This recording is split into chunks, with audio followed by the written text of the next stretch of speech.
Well, this week I've been in Santiago, Chile, carrying out meetings with government ministers and experts on a range of issues, from the importance of global public investment and circular cooperation to building capacity in vaccine research and manufacture to the role of AI in health. So it seems an appropriate moment to reflect on the critical role Latin America and the Caribbean will play in renewing multilateralism in 2024 and 2025. A range of coincidences and moments mean that this region is going to be pivotal this year and next. Coming up later this year, we've got the G20 hosted by Brazil, or G21 now, with the African Union included. And next year, Brazil will be hosting the 30th COP on climate change.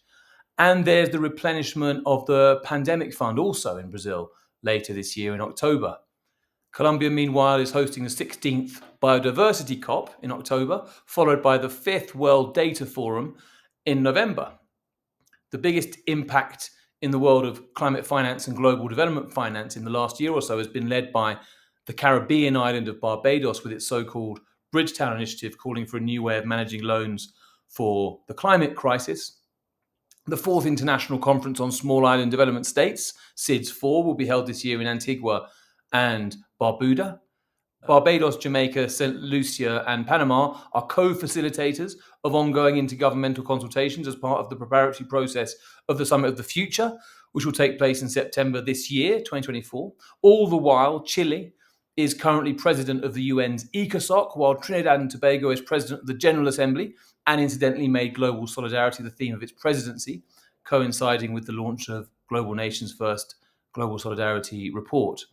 Next year is the 4th installation of the UN Conference on Financing for Development. The first was held in Mexico, Monterrey, in 2002, and Mexico will again be co-hosting this crucial meeting along with Spain in 2025. Crucially, these are not just any governments. They are some of the most progressive in the world at the moment. Just as the fear of authoritarianism takes hold in this year of elections, some of the Latin American and Caribbean governments are fearlessly setting out a post-neoliberal agenda, combining human freedom with economic policies to benefit the majority, including a new generation of green industrial policies. Mia Motley of Barbados has brilliantly woven a radical call for decolonization and reparations with savvy and politically achievable demands. The presidents of Guatemala, Chile, Colombia, and Brazil, among others, are emblematic social leaders that have risen to power, promising economic equality and backing democratic principles. It's not all rosy. The Argentines have just elected the Trumpian Milei, while Venezuela and Nicaragua are still stuck with the authoritarian leftists, and Peru is still a political mess. But even on the major foreign policy issues of the day, Latin America is fast becoming the conscience of the world, with Brazil, Chile, and Colombia setting forth some of the clearest condemnations of the massacre currently underway in Gaza. In the past, the LAC region has sometimes seemed less than fully convinced of the importance of multilateral negotiations, and there may be two reasons for that.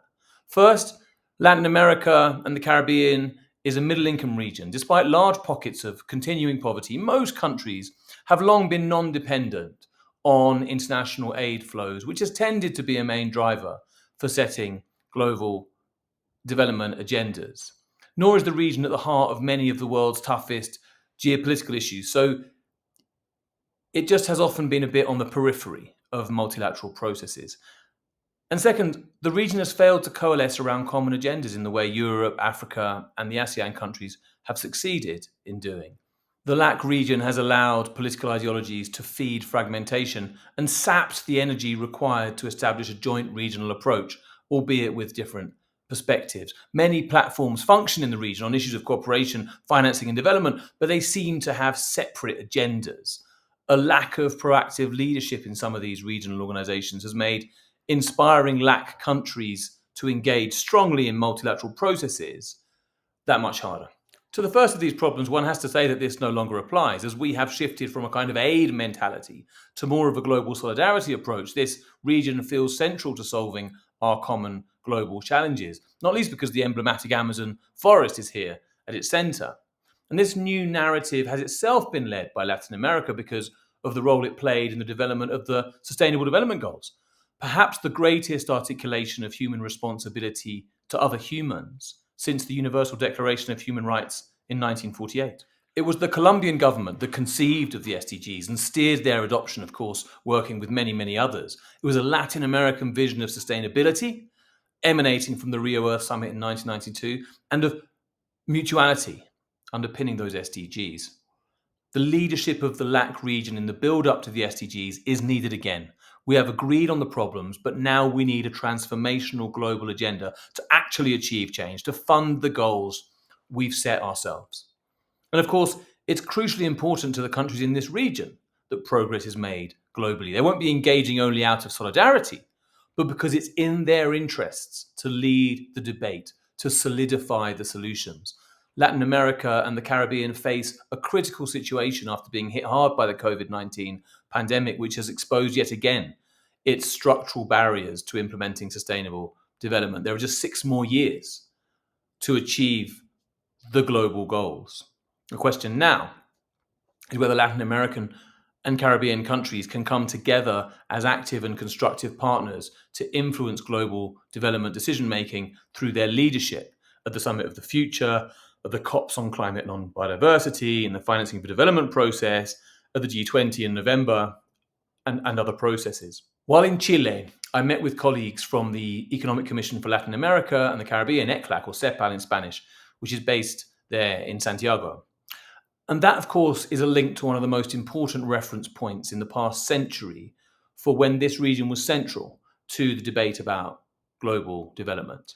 It was Raul Prebisch, an executive director of CEPAL in the 1950s, an Argentine economist, who popularized dependency theory, the idea that the countries of the periphery, we might call them developing countries, export primary goods to the countries of the center, developed countries, which then add value and export secondary goods back to the developing countries, exacerbating inequality. This articulation was hugely influential for 2 or 3 decades until neoliberalism came along. It positioned Latin America at the heart of global development thinking. We need that kind of bold narrative again from the progressive leaders in this region. I really don't think it's an exaggeration to say that the world needs them, to use these 2 years to get us back on track to fairness, peace, and democracy. See you next time. Thanks to Philip Schonrock and colleagues at CEPAL for some of those ideas about the role of Latin America and the Caribbean in these next couple of years.